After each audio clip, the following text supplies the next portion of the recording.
Lahat po tayo ay miyembro ng PhilHealth.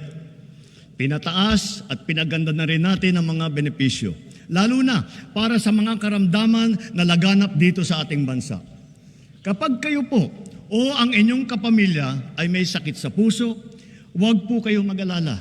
Covered na po sa PhilHealth ang pagpapagamot ninyo para sa atake sa puso, sa open heart surgery, heart valve repair o sa replacement. At may Cancer Assistance Fund po tayo. Pandagdag para sa pagpapagamot ng mga cancer patient natin.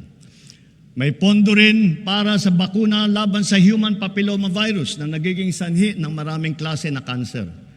Para naman sa ibang klase na cancer na hindi sakop ng PhilHealth, meron po din tayong nilaang 1 bilyon at 700 milyong piso para pambili ng mga kinakailangang gamot para sa ating mga pasyente.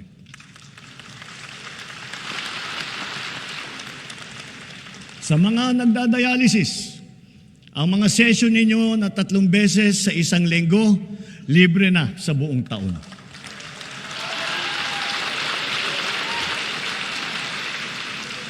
Libre na rin po pati ang mga kinakailangang mga gamot.